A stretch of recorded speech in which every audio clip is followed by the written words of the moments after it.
சிவகங்கை மாவட்டம் காரைக்குடி டிடி நகர் 3வது வீதியில் பல வருடங்களாக பூட்டி கிடக்கும் வீட்டின் பின்புறம் உள்ள கிணற்றில் வாய்ப்பேச முடியாத மாற்றுத்திறனாளி இளைஞர் ரஞ்சித்குமார் விழுந்துள்ளார். இரவு முழுவதும் அவர் உயிருக்கு போராடிக் கொண்டிருந்த நிலையில் மறுநாள் காலையில் அப்பகுதியில் துப்புரவு பணியில் ஈடுபட்டிருந்த துப்புரவு பணியாளர்கள் சத்தம் கேட்டு வீட்டின் பின்புறம் சென்று பார்த்துள்ளனர். அப்போது கிணற்றில் இளைஞர் இருப்பதைக் கண்டு அதிர்ச்சி அடைந்து உடனடியாக தீயணைப்புத் துறைக்கு தகவல் அளித்தனர். அதன் பேரில் சம்பவ இடத்திற்கு சென்ற தீயணைப்புத் துறையினர் கிணற்றில் இருந்து ரஞ்சித்குமாரை மீட்டனர். மேலும் ஆள் நடமாட்டம் இல்லாத பகுதிக்கு இவர் சென்றது ஏன், எப்படி கிணற்றுக்குள் விழுந்தார் என காரைக்குடி வடக்கு காவல் நிலைய போலீசார் விசாரணை மேற்கொண்டு வருகின்றனர். நடிகர் ராகவா லாரன்ஸ் மாற்றம் பவுண்டேஷன் என்ற பெயரில் தமிழகம் முழுவதும் உள்ள ஏழை எளிய விவசாயிகளுக்கு இலவச டிராக்டர் வழங்கும் சேவையை செய்து வருகிறார். அந்த வகையில் திருச்சி மாவட்டம் லால்குடி அருகே உள்ள திருமங்கலம் கிராமத்தில் வசித்து வரும் விவசாயி மாரியப்பன் என்ற இளைஞருக்கு டிராக்டர் வழங்குவதற்காக வந்திருந்தார். அவருக்கு கிராம மக்கள் மேளதாளங்கள் முழங்க உற்சாக வரவேற்பு அளித்தனர். தொடர்ந்து கிராம மக்கள் அவரவர் குழந்தைகளை நடிகர் லாரன்ஸ் கையில் கொடுத்து தங்களது செல்போனில் போட்டோ எடுத்துக் கொண்டனர். இதனைத் தொடர்ந்து விவசாயி மாரியப்பனிடம் டிராக்டர் சாவியை கொடுத்த நடிகர் லாரன்ஸ், இந்த டிராக்டரை உங்களுக்கும் பயன்படுத்திக் கொள்ளுங்கள், ஊர் மக்கள் யாரெல்லாம் விவசாயம் செய்ய கேட்கிறார்களோ அவர்களுக்கும் இலவசமாக கொடுங்கள் என அறிவுறுத்தினார். திண்டுக்கல் மாவட்டம் கொடைக்கானலில் சுற்றுலா பயணிகள் அதிகம் கூடும் இடங்களில் ஒன்றாக பிரையன் பூங்கா உள்ளது. இங்கு மே மாதம் சீசனை முன்னிட்டு வரும் மலர் கண்காட்சியை தொடர்ந்தும் பல்வேறு சிறப்பு ஏற்பாடுகள் செய்யப்பட்டுள்ளது. இந்த மலர் கண்காட்சிக்காக பல லட்சம் மலர்கள் நடவு செய்யப்பட்டு பராமரிக்கப்பட்டு வந்தது. குறிப்பாக சால்வியா, டேலியா, மேரிகோல்டு, ரோஜா மலர்கள், பிங்க் ஆயிஸ்டர், டெல்பீனியா, ஃபேன்சி உள்ளிட்ட பல்வேறு மலர்கள் பல வண்ணங்களில் பூத்து குலுங்குவது சுற்றுலா பயணிகளை மெய்சிலிர்க்க வைத்து வருகிறது. மேலும் வரும் நாட்களில் அதிக அளவில் பூக்கள் பூத்து குலுங்கி சுற்றுலா பயணிகளை கவரும் என எதிர்பார்க்கப்படுவதாக பூங்கா நிர்வாகம் சார்பில் தெரிவிக்கப்பட்டுள்ளது. கரூர் மாவட்டம் மேலப்பாளையம் பகுதியைச் சார்ந்த ஷர்மிளா என்ற பெண்மணி அப்பகுதியில் பல வருடங்களாக வசித்து வருகிறார். பாதுகாப்பு படையில் பணிபுரிந்து வரும் இவரது கணவர் கடந்த ஜனவரி மாதம் 30 நாட்களுக்கு விடுமுறையில் வந்தபொழுது வாரிசு சான்றிதழ் கேட்டு இணையதள வாயிலாக பதிவு செய்துள்ளார். ஆனால் வட்டாட்சியர் மனுவை 3 முறை நிராகரிப்பு செய்ததாக அப்பெண் குற்றம் சாட்டினார். மேலும் அவர் வாரிசு சான்றிதழ் வழங்க வேண்டும் என்று வலியுறுத்தி கரூர் வட்டாட்சியர் அலுவலகம் முன்பு உண்ணாவிரத போராட்டத்தில் ஈடுபட்டார். இதுகுறித்து தகவல் அறிந்த வட்டாட்சியர் சம்பவ இடத்திற்கு சென்று அப்பெண்ணிடம் பேச்சுவார்த்தை நடத்தி வாரிசு சான்றிதழ்களை நீதிமன்றத்தை அணுகி பெற்றுக் கொள்ளும்படி தெரிவித்தார். மேலும் இது சம்பந்தமாக கிராம நிர்வாக அலுவலர் அளித்த தகவலின்படி ஷர்மிளாவை கரூர் நகர போலீசார் அழைத்துச் சென்று விசாரணை செய்து வருகின்றனர். வாழ்க்கை ஃபுல்லா இப்படியே போராடி போராடி போராடி என்னதான் பண்றோம். எங்க வீட்டுக்கு ஒண்ணு ஆகணும்னால போராட்டம் பண்ண வேண்டியதா இருக்கு. என்ன காரணம்? அது என்ன காரணம்னே தெரியலங்க சார். என்ன காரணம்னே தெரியல. யாரை கண்டிச்சுங்க உட்கார்ந்திருக்கீங்க? இங்க பாருங்க, வாரிசு சர்டிபிகேட் எனக்கு அவசியம் தேவை, அதுக்காக தான் உட்கார்ந்திருக்கேன். என்ன சொல்றாங்க சார்? போறப்பெல்லாம் 3 பேரும் டிக் பண்ணிடுறாங்க சார். மணியாரு, ஆர்ஓ, டிஓ மேடம் எல்லாரும் டிக் பண்ணி அனுப்பிச்சிடுறாங்க. 3 தடவை அப்படிதான் பண்ணாங்க. இப்ப 4வது தாசில்தார் கிட்ட போகும்போது ஃபெயில் பண்ணிடுறாங்க. மெசேஜ் டக்குன்னு எனக்கு வருது. புதுச்சேரி அடுத்த சேதராப்பட்டு முத்தமிழ் நகரைச் சேர்ந்தவர் திருநாவுக்கரசு. இவரது மகன் சூர்யா தனது நண்பர்களுடன் சேதராப்பட்டு பொருளாதார மண்டலத்தில் அமைந்துள்ள கிணற்றில் குளிப்பதற்காக சென்றார். அப்போது கிணற்றில் குளித்துக் கொண்டிருந்த சூர்யா நீரில் மூழ்கியுள்ளார். இதனைக் கண்டு அதிர்ச்சி அடைந்த உடன் வந்த நண்பர்கள் பெற்றோர்களுக்கும் சேதராப்பட்டு காவல் நிலையத்துக்கு தகவல் தெரிவித்தனர். அதன் பேரில் போலீசார் மற்றும் தீயணைப்புத்துறை வீரர்கள் விரைந்து வந்து கிணற்றில் இறங்கி சுமார் அரை மணி நேரம் போராடி சூர்யாவை சடலமாக மீட்டனர். கிணற்றில் குளித்த இளைஞர் நீரில் மூழ்கி உயிரிழந்த சம்பவம் சேதராப்பட்டு பகுதியில் பெரும் சோகத்தை ஏற்படுத்தியுள்ளது. செங்கல்பட்டு மாவட்டம் மதுராந்தகம் அருகே உள்ள கருங்குழி, மேலவேலம்பேட்டை, மாம்பாக்கம், மொரப்பாக்கம் ஆகிய பகுதிகளில் சுமார் அரை மணி நேரமாக மிதமான மழை பெய்தது. இதனால் பல நாட்களாக வாட்டி வந்த வெயிலின் தாக்கம் குறைந்து குளிர்ச்சியான சூழல் நிலவியதால் பொதுமக்கள் மகிழ்ச்சி அடைந்தனர். நீலகிரிக்கு வரும் சுற்றுலா பயணிகளுக்கு இ-பாஸ் நடைமுறை நேற்று முன்தினம் முதல் அமல்படுத்தப்பட்டது. இதனால் உதகையில் சுற்றுலா பயணிகளின் வருகை கடுமையாக குறைந்துள்ளதால் சுற்றுலா தொழிலை நம்பியுள்ளவர்கள், வியாபாரிகள் கடுமையாக பாதிக்கப்படுவதாக உதகை காட்டேஜ் உரிமையாளர் சங்கத்தினர் தெரிவித்தனர். மேலும் உயர்நீதிமன்றம் அறிவித்த இ-பாஸ் திட்டத்தை வாபஸ் பெற வலியுறுத்தி மலர் கண்காட்சி நடைபெறும் நாளை காட்டேஜ்கள் மற்றும் ஹோட்டல்களை அடைத்து எதிர்ப்பு தெரிவிக்க உள்ளதாகவும் தெரிவித்தனர். நீலகிரியில இருக்கிற அத்தனை பேரோட டூரிசம் நம்பி இருக்கிற அத்தனை பேரும் வாழ்வாதாரமும் இந்த ஒரு மாத இதெல்லாம் தான் இருக்கு எங்களோட வாழ்க்கையே. இந்த எங்களோட வாழ்க்கை பூரா நலிவழிஞ்சு போயிடுச்சு. நேற்று ஒரு நாள்லயே எங்களுக்கு தெரிஞ்சது இதனால இந்த பாஸால எவ்வளவு பாதிப்பு இருக்கும், என்ன பாதிப்பு வரும்னு சொல்லி. அதனால எங்களுக்கு இந்த மாவட்ட நிர்வாகமும் எல்லாரும் சேர்ந்து எங்களுக்கு நல்ல ஒரு முடிவு எடுத்து இந்த பாஸ் ரத்து பண்ணுமாறு எங்க காட்டேஜ் அசோசியேஷன் சார்பாக கேட்டுக்கிறோம். இதை ரத்து பண்ணலன்னா அனைத்து சங்கத்தையும் சேர்த்து நாங்க ஒரு நாள்ல எதையா இருந்தாலும் நாங்க ஆர்ப்பாட்டம் பண்ணுவோம். கடையோட ரெஸ்டாரண்ட், தங்கு வீடு இதெல்லாம் நாங்க இதை க்ளோஸ் பண்றதா முடிவு பண்ணிருக்கோங்க. ஒரு நாள் 2 நாள். சிவகங்கை மாவட்டம் காரைக்குடி கழனிவாசல் பகுதியைச் சேர்ந்தவர் 60 வயது முதியவர் ராதாகிருஷ்ணன். இவர் தனது பக்கத்து வீட்டில் வசிக்கும் 14 வயது சிறுமிக்கு பாலியல் தொல்லை கொடுத்ததாக கூறப்படுகிறது. இதுகுறித்து சிறுமியின் தாயார் காரைக்குடி அனைத்து மகளிர் காவல் நிலையத்தில் புகார் அளித்திருந்தார். புகாரின் பேரில் விசாரணை மேற்கொண்ட அனைத்து மகளிர் காவல் நிலைய போலீசார் முதியவர் ராதாகிருஷ்ணன் மீது போக்சோ சட்டத்தில் வழக்கு பதிவு செய்து அவரை கைது செய்து விசாரணை மேற்கொண்டு வருகின்றனர். தேனி மாவட்டம் பெரியகுளம் அதன் சுற்றுவட்டார பகுதிகளில் கடந்த சில நாட்களாக வெயிலின் தாக்கம் அதிகரித்து காணப்பட்டதால் பொதுமக்கள் அவதிப்பட்டு வந்தனர். இந்நிலையில் பெரியகுளம் மற்றும் அதனை சுற்றியுள்ள மேற்கு தொடர்ச்சி மலைப்பகுதி மற்றும் குள்ளபுரம், ஏவாடிப்பட்டி, சில்வார்பட்டி, தேவதானம்பட்டி, லட்சுமிபுரம், வடுகுப்பட்டி உள்ளிட்ட பகுதிகளில் விட்டு பரவலாக மிதமான மழை பெய்தது.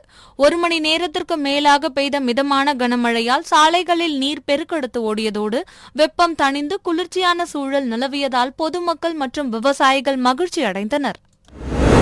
தருமபுரி மாவட்டம் பென்னாகரம் அடுத்த ஒகேனக்கல் சுற்றுலா தளத்திற்கு வரும் சுற்றுலா பயணிகள் பரிசல் சவாரி மூலம் அத்திமரத்து கடவுள் பகுதியில் இருந்து பரிசல் மூலம் சென்று இயற்கை அழகை ரசித்து வருவது வழக்கம்.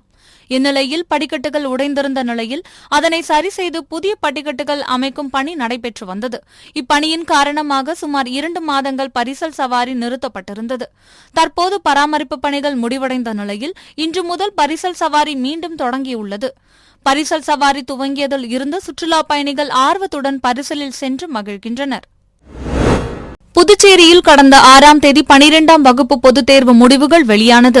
இதில் ஒரு அரசு பள்ளி உட்பட 55 பள்ளிகள் 100% தேர்ச்சி அடைந்து புதுச்சேரி மாநிலத்திற்கு பெருமை சேர்த்தனர்.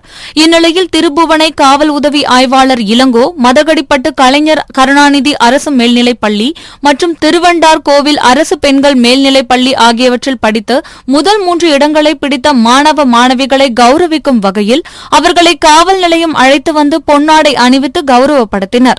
இதனைத் தொடர்ந்து காவல் நிலையத்தில் மாணவ மாணவிகளுக்கு தலைவாழை இலை போட்டு அறுசுவையோடு உணவு பரிமாறி நெகிழ வைத்தார்.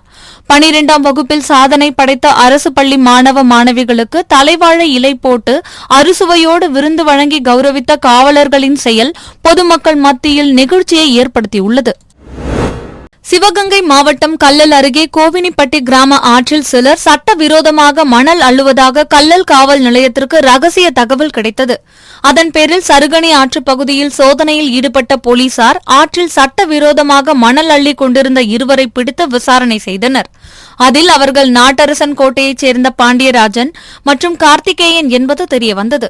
இதனையடுத்து 2வரையும் கைது செய்ததோடு 4 யூனிட் மணலுடன் கடத்தலுக்கு பயன்படுத்தப்பட்ட டாரஸ் லாரி, ஜேசிபி இயந்திரம் மற்றும் 2 சக்கர வாகனம் ஆகியவற்றை பறிமுதல் செய்தனர்.